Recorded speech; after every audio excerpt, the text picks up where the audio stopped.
Mrs. Christine Wennrich, who's the director of the Leibniz Association. I will ask you for your comments and presentation, and we will follow it again with questions and answers after you finish. Thank you. So thank you very much for the kind introduction.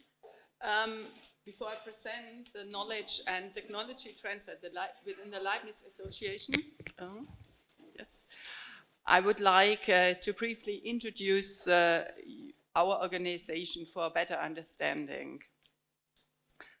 So the Leibniz Association was founded in 1995, a little bit younger than the Czech Academy of Science, as I understood, and connects meanwhile 97 independent research institutions, more or less twice as many institutes as the Czech Republic, Czech Academy has.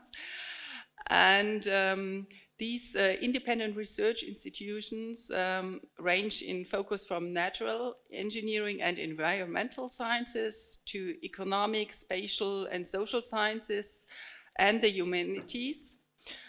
And Leibniz also offers a wide range of research infrastructure facilities. This is facilities with large-scale equipment or information infrastructures, research-based services, and also social infrastructures. And we are the only research organization with research museums. All the 8 big research museums in Germany are members of the Leibniz Association. The institutes employ around 20,600 people, including 11,500 scientists. And yeah, this one of the special or one of the outstanding structure of Leibniz is that the institutions are evaluated by the Leibniz Senate every 7 years at the latest. The evaluation focuses on an independent assessment of how the institution has developed in the intervening years in terms of content and structure, and also in the field of technology and knowledge transfer. This is one of our highlights, more or less. And yes, I think we have, the institutes have strong regional roots in every German federal state, as you can see later on. Thank you. The Leibniz Association stands for scientific excellence and social relevance. That's why I will also focus on knowledge transfer as well as on technology transfer. Everything according to Leibniz' motto, Theoria cum praxi, which is a good driving force for the transfer activities. Leibniz institutions conduct basic and applied research. That's why I'm sitting between Fraunhofer and Max Planck, so I'm at the right place now.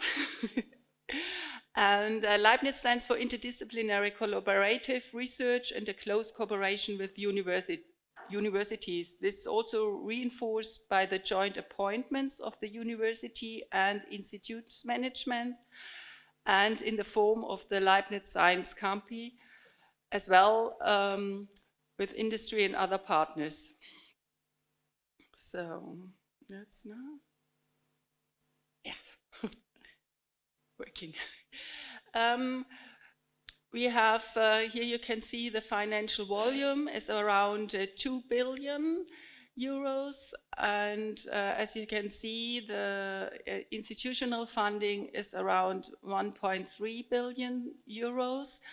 The institutes are jointly funded by the Germany's state and federal governments, and the speciality is that the institutes negotiate their funding directly with the funding bodies, and they receive the funding directly from the funding bodies.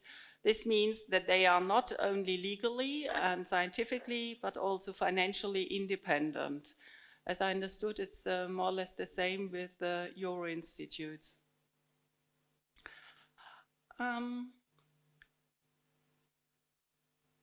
To give you an overview how where we can find Leibniz institutes, it's all over Germany, and the institutes are grouped in 5 sections according to their research expertise. And in Berlin we have 15 institutions, but in every federal state you find a Leibniz institute.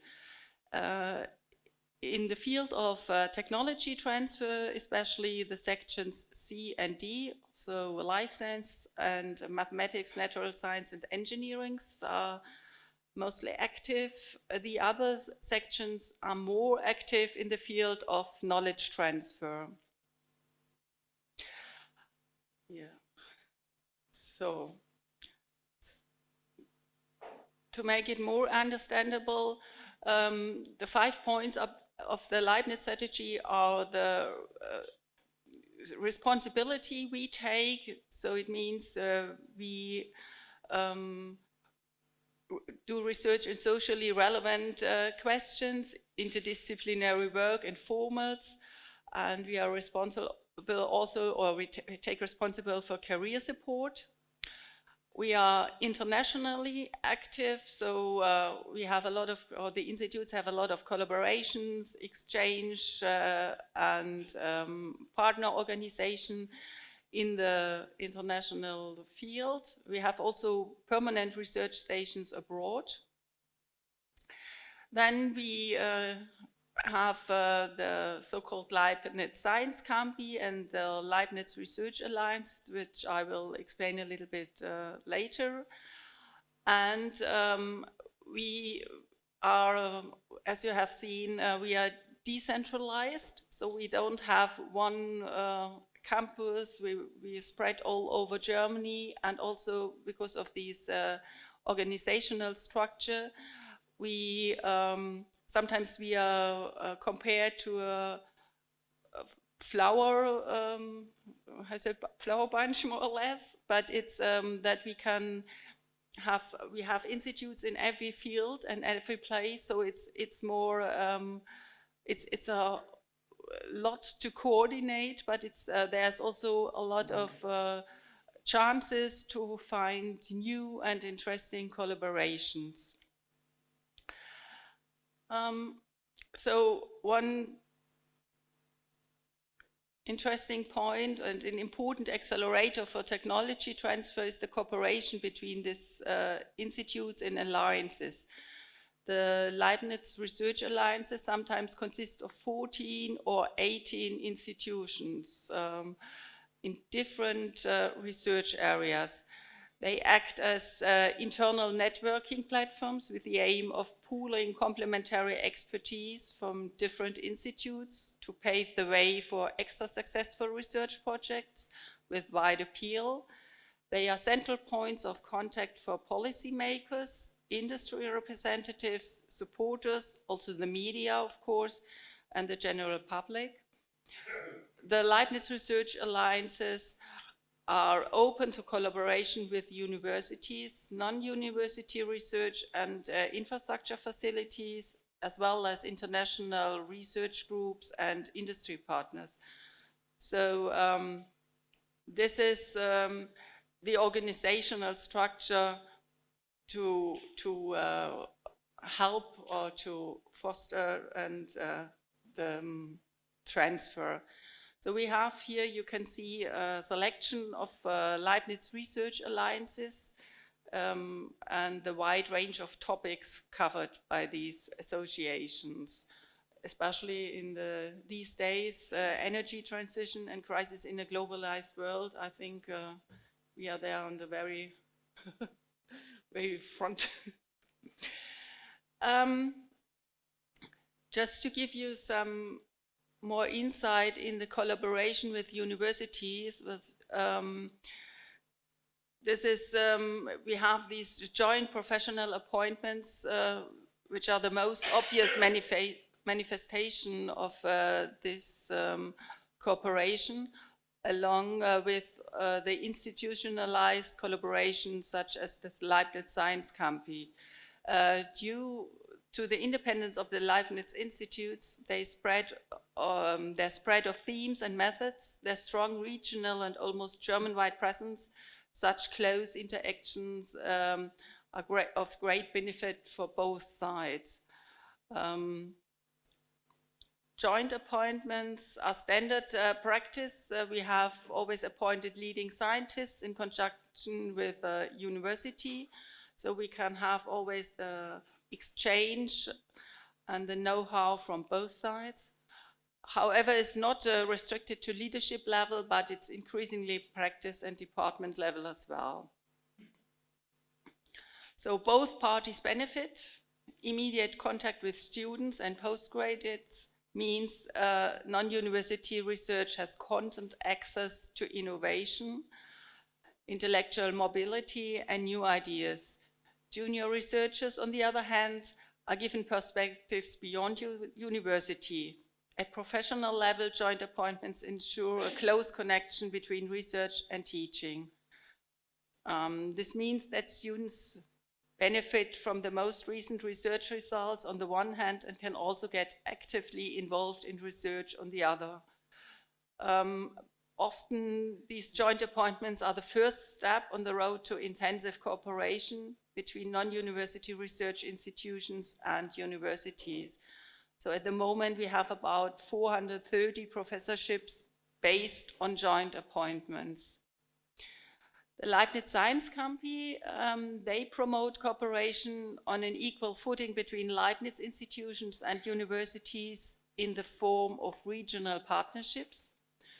The objective is to create networks to drive the respective research field and strengthen the scientific environment for the relevant themes.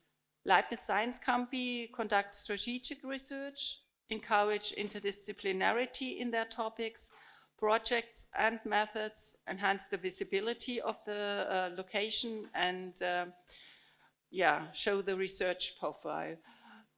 We have science campi all over in Germany, and there also is not only that there is academia involved, but there is also in industry and sometimes the society or societal groups are involved. Then, of course, we have one special program, and that is the Leibniz competition program, where we fund excellent research projects and other kinds of projects, which I will explain a little bit later on. So now I come to the transfer point. So communicating the knowledge gained by Leibniz institution to industry, policymakers, and society is a key aspect of the Leibniz Association's strategic objectives. Leibniz institutions respond to society's information needs and to topical questions by communicating research findings to non-academic target groups. They play a significant role in developing society's capacity to reflect and innovate. I think this is often not seen, and it's a so-called soft factor, more or less, but I think it's very important, especially in these days. Questions generated by society are also integrated into research projects at the Leibniz Institute, so transfer does not only run in one direction, but is structured as a dialogue. As I can see in the projects our institutes have, there's a really, the questions they generate, the society generates and addresses to the research projects are really sometimes the researchers have not yet seen these purposes or these questions, and it really helps to develop new projects and give new insight in special research areas. It's the task of the Leibniz Institutes to select the content and forms of the communication for their knowledge transfer in consultation with the recipients. We supported, the association itself supports these communication and helps, which I will explain a little bit later. The Leibniz Institutes have agreed on a common guiding principle for the transfer. Thus, Leibniz understands knowledge and technology transfer as sharing scientific findings with non-academic target groups, such as industry, policymakers, and society. So it's not meant that this transfer in between academia, it's really to get outside. And you can also find the Leibniz policy transfer on our website later. There you can also see interesting principles and examples for these, for our policy. So now I would like to explain the organizational structure in view of the fact that the Leibniz Institutes are legally, financially, and scientifically independent. The organizational structure has to follow some rules. The institutes themselves are responsible for the knowledge and technology transfer.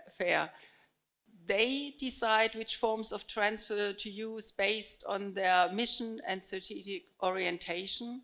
They decide which technologies are patented or licensed. They decide which collaborations are entered into with companies and how these corporations are to be structured. Many institutes therefore have a transfer officer.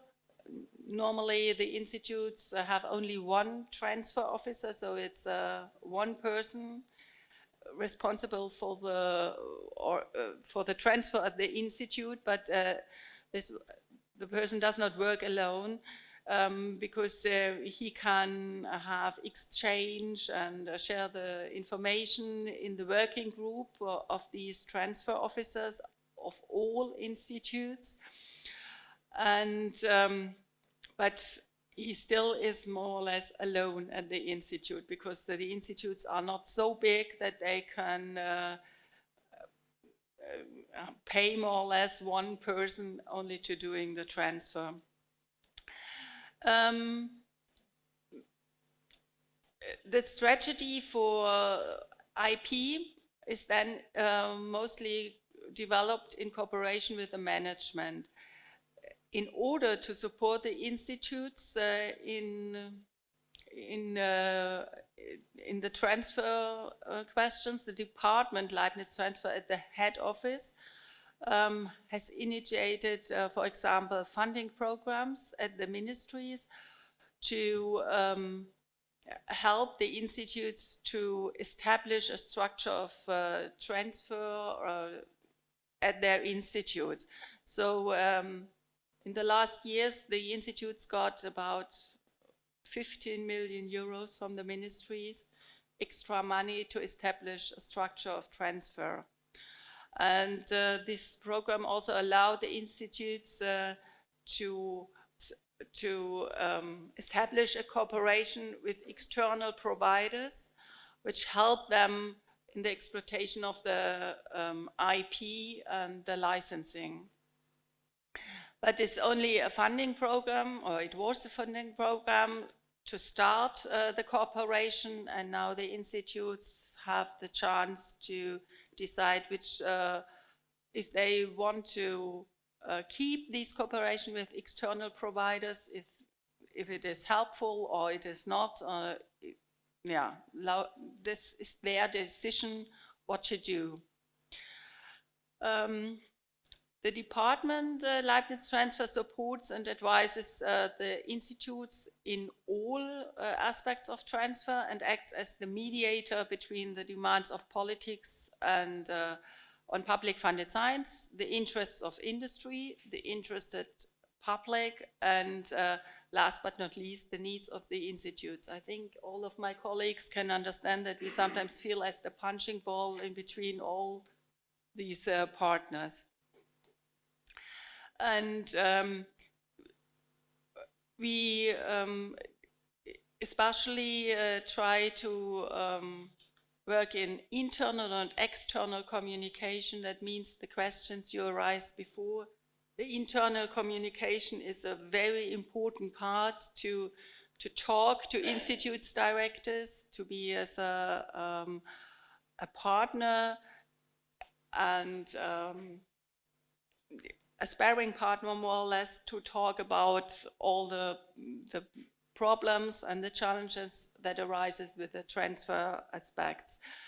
And we have also, we try to do external communication. That means external communication in different channels, also to the industry, as well as to the politics, to get there an understanding what it means to do transfer, and especially concerning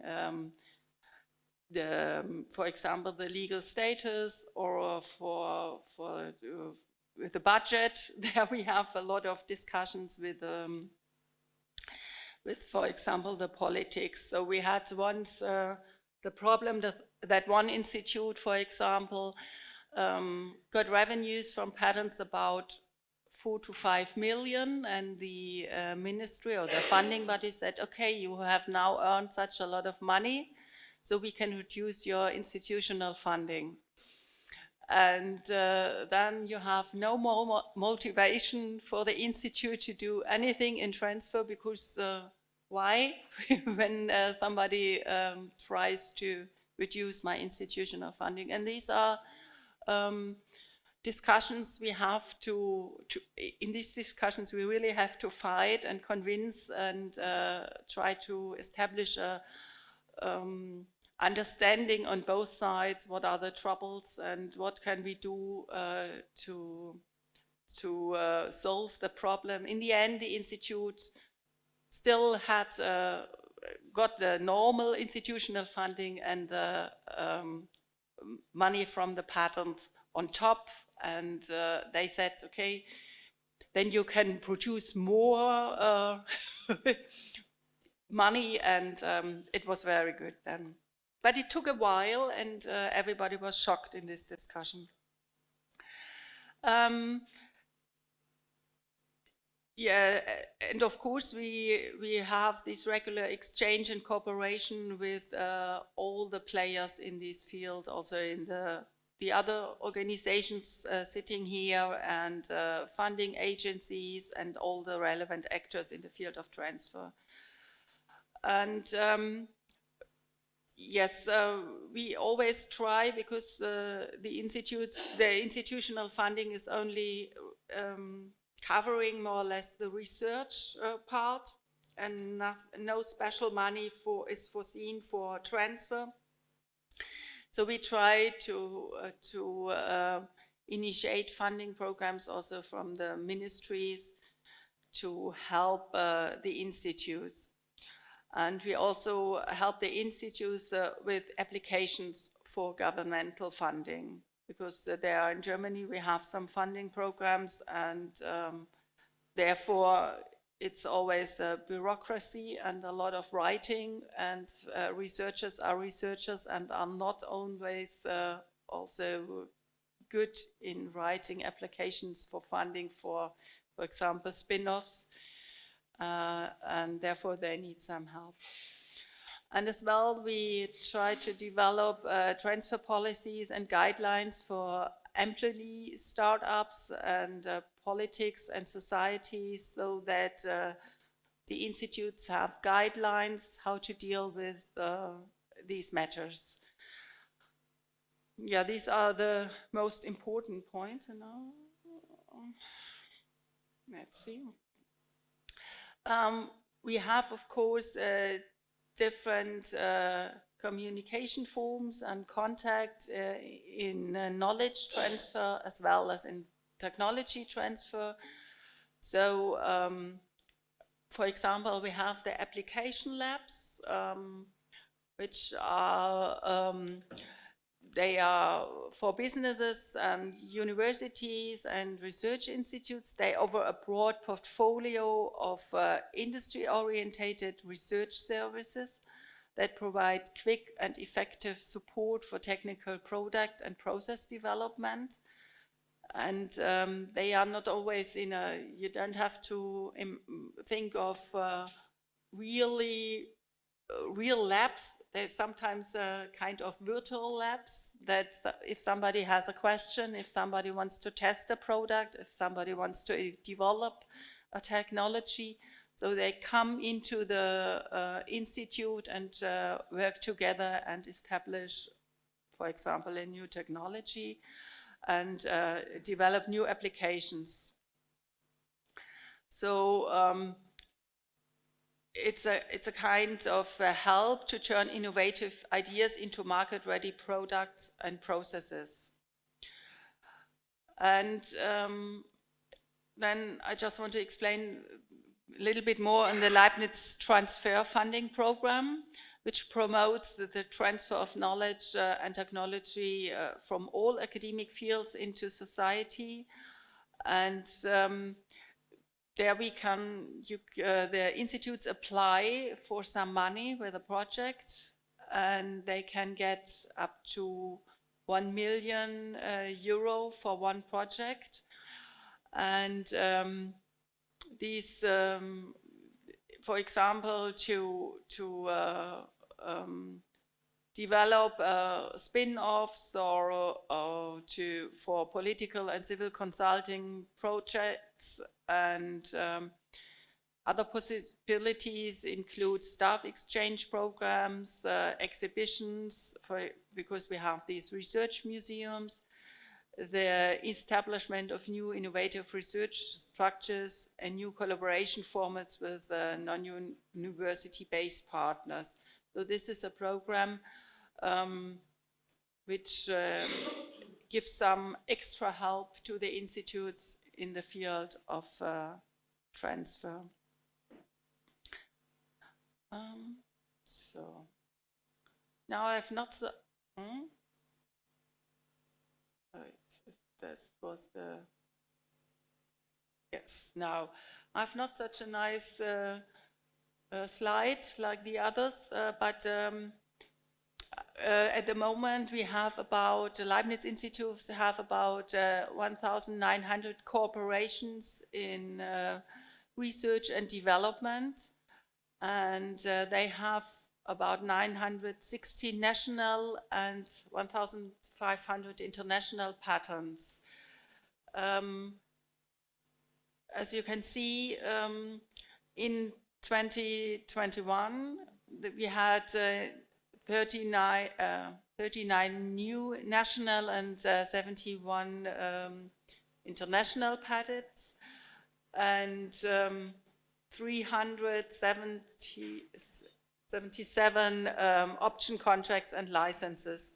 So in the end, we got revenue of about 2.4 million euros from options and licenses last year. But this is only, like Thomas said before, is one path in the transfer, and we have a lot of position papers and studies in the field of knowledge transfer, because of our structure of covering all research areas. It's only the revenues and the IPs are only concerning about, let's say, 50 institutes of the Leibniz Association. So it's not that it's only one window and one part of the transfer.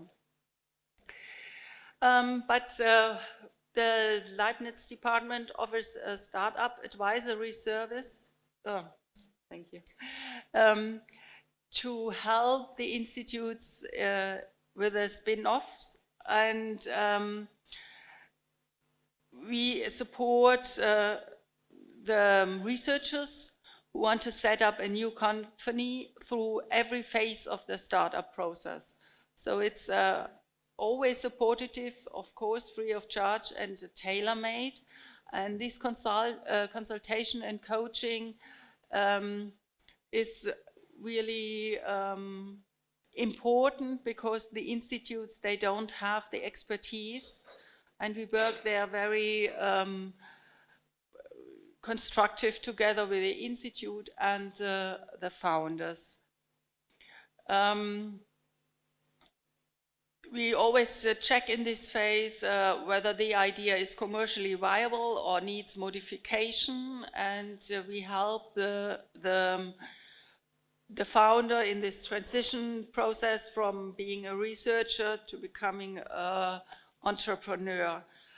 And we also help with the detailed business and financial planning, and with looking for the money, the financial planning and raising funds. We also have, our Leibniz Association has a so-called startup prize, which helps new businesses with the implementation of their business concepts and the challenges with their market entry. And this prize is about 50,000 euros and is given every year. And let's see, it's a prize. It's always a problem to decide which of the promising startups in the society, in the Leibniz Association, will win that prize. But now, figures. It's always important. As you can see, this is an overview of our startups in the last years. We, there you can see we have around 6 to 7 startups every year. Last year only 2, but I think it's because of Corona. And we had also a year with 15 startups. These are the startups, but we have also projects which run a while, and every year we get new ventures and new ideas for startup. But this consulting and coaching of startups really takes a time, and the motivation for the founders as well, for the institutes to do these spin-offs really is a process. It's not just now you do it. It's really a process, and that's why we have these figures. And I think, like Thomas said before, crucial is the motivation. And I think therefore Leibniz has a strong motivation with the evaluation process, but in the end the motivation is, let's say, the directors of the institutes, they are responsible for the transfer, and they are the one who can really motivate, because if they feel that transfer is a good business, is an interesting fact, and you can give back some of your research findings, some of your ideas, then the institute is also good in transfer. But if, let's say frankly, if a director is not really interested in this field, then it's really, it's like chewing gum then. It's really hard. And also the political side is now bringing a little bit of pressure, and we have the Science Council, who is also giving some recommendations, and they also mentioned now for the first time the reputation of directors or the reputation in the scientific community should also put some more, let's say, they should also look at the transfer activities of that possible director, for example, that this is equivalent to research papers. But I think, as you will know, it's the same in the Czech Republic, so it will take some time. But there are small and steps now starting this process. And yeah, that's where we get our energy from. And I think there we can do a lot. Yeah, this is an insight in the Leibniz Association, and I'm now happy to take some questions from your side, and thank you very much.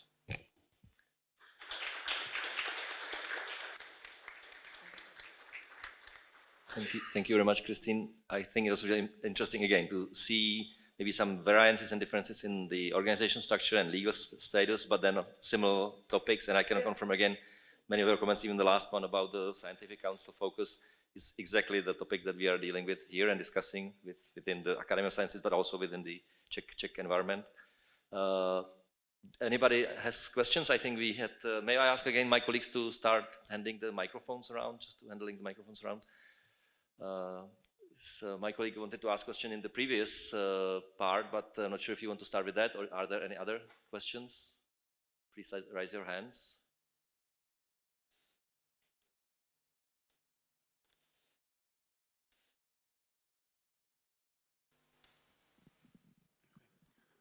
My name is Patrick Zimmer. I'm from the Institute of Thermomechanics. My question to you is about Leibniz alliances.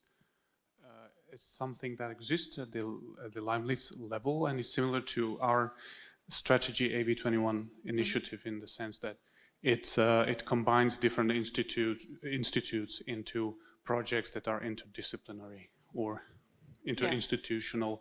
So do you see a difference in the way that technology transfer happens because of the alliances compared to technology transfer from the individual institute of the Leibniz Society? Does it help to produce more technology transfer? That was our hope. And I think it's, they really help, and there's a different transfer because industry is sometimes involved in a very early stage in these alliances. So there's a different focus sometimes, but in the end, if they have, it takes the same time, like like the transfer only at the institute. But it's helpful that the industry, for example, involved in these alliances can say, okay, we have already solved that problem, or this is not of interest for us. So this permanent exchange, I think, an established exchange really helps to concentrate on new ideas which can be end up in a patent or in new collaborations or in spin-offs. That is a difference, but at the moment we cannot say that we have 15 spin-offs created from these alliances, and that's not what we can say at the moment. Okay, thank you. Any other questions?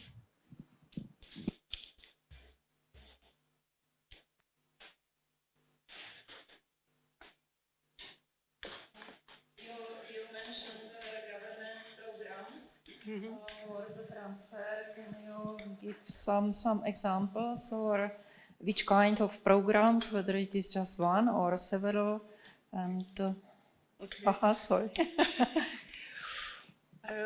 There we have for example, these EXIST programs funded from the Ministry of now the new name, economics and climate something, climate something.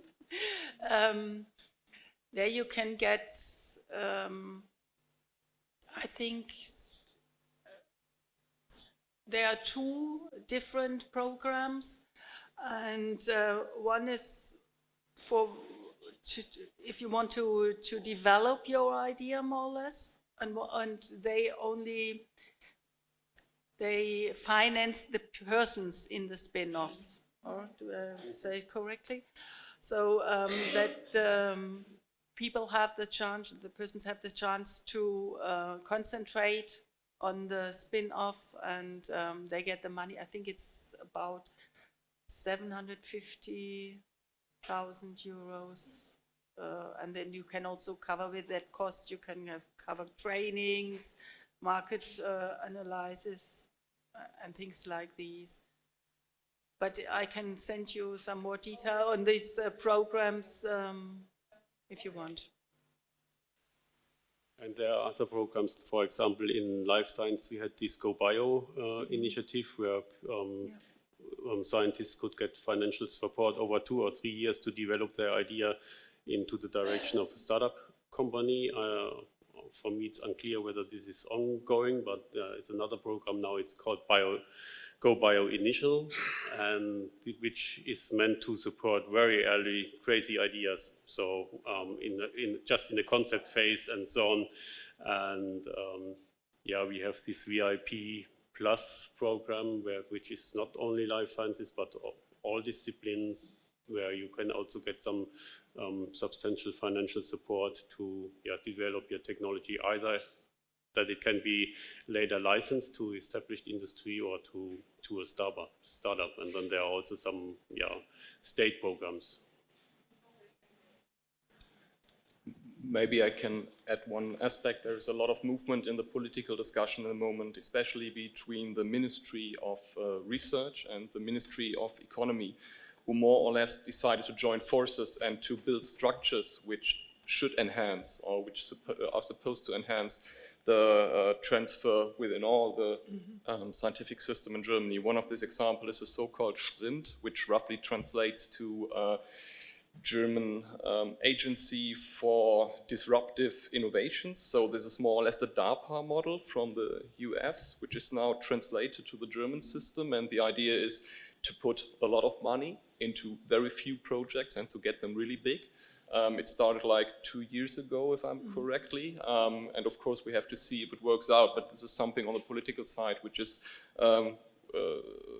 loaded with high hopes. And we have a similar discussion now with the new legislation with regard to the DATI, the German Agency for Transfer and Innovation. And the idea is basically to establish a structure which is focused on the applied universities and to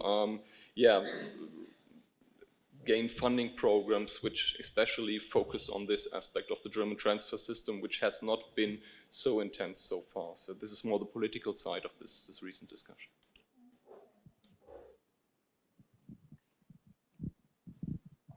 Thank you. I think we have one more question. Maybe if I can ask you to stand up again and just give a brief introduction before the question. Yes, I have a question. Please stand up and just a brief introduction. Please, you have mentioned new ideas. It is rather general problem. It is external or internal ideas you have research and development? It's clear for me. The topic for research and development, the source of the topic is external or internal, and you can estimate the ratio? For the Leibniz, then it's whatever idea you have. It can be it's only for Leibniz Institute, so it's only a Leibniz funding program. Or did I get you right?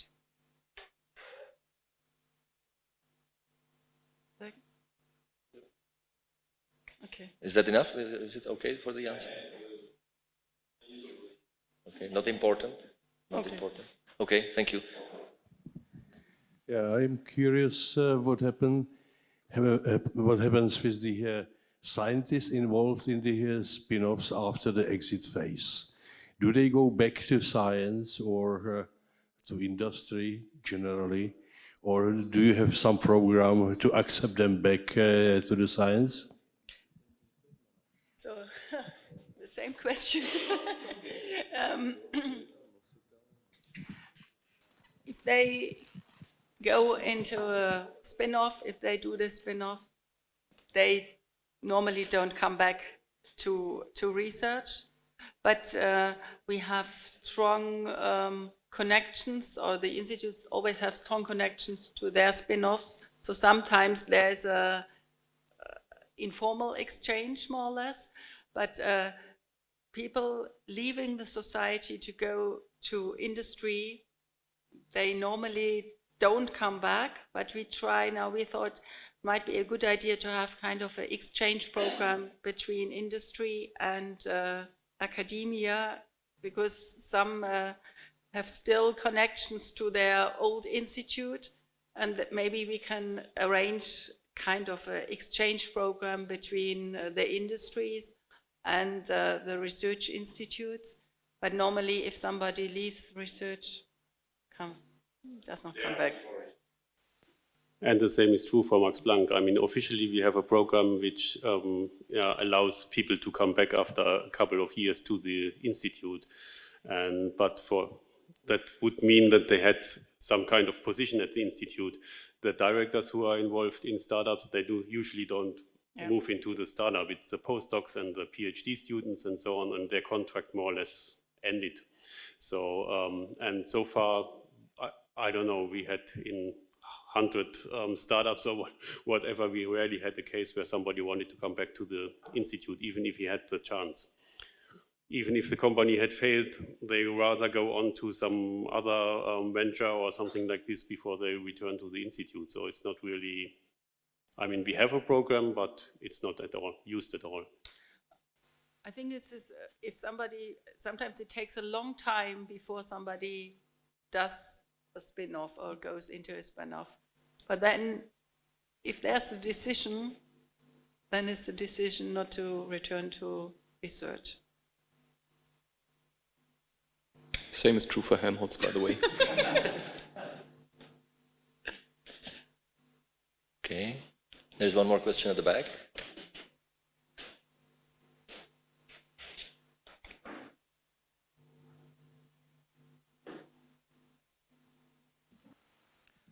Michal Schmoranz again. Frau Wennrich has mentioned that it is the responsibility of the institute director to support technology transfer and to help the researchers once they have some result with some outcomes that have the societal impact, let's put it that way, because that's the field of Leibniz, right? So we have a very sophisticated system of evaluation of the Institutes of Academy of Sciences that also involves this transfer field, but it's still very soft level of evaluation. And at the same time, we fight with government, or we don't fight, but we negotiate the budget. And I saw that the Leibniz Institute has 7-year evaluation, and at the same time you have gradual rise of budget guaranteed of 3% a year or something like that. So what is the deal with government? The rise of budget, responsibility of the directors, and the evaluation of this responsibility of bringing out results that will have the societal impact. And I put aside that the societal impact is a very vague term, but however, what's the deal and what's the evaluation of Leibniz? Okay, the 3% we have all, because all non-university research organizations, or they get these, in this so-called Pact for Research and Innovation, they get 3%. And therefore, they have to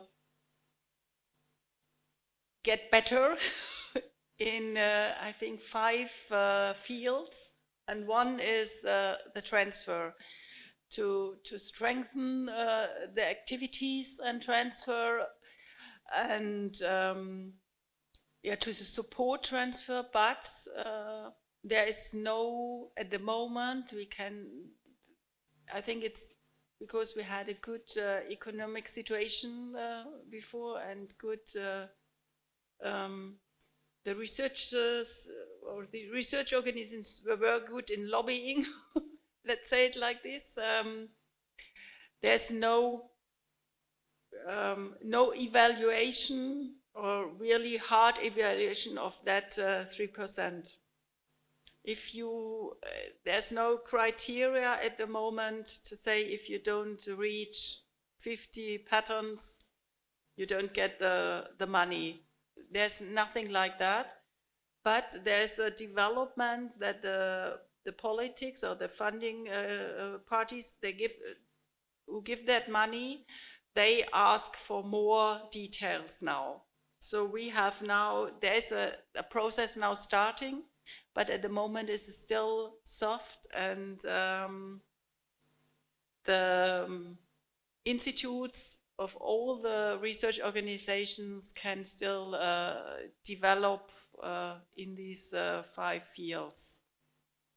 But there's no, there are no sanctions or things like this at the moment. That's my information. Maybe you know more.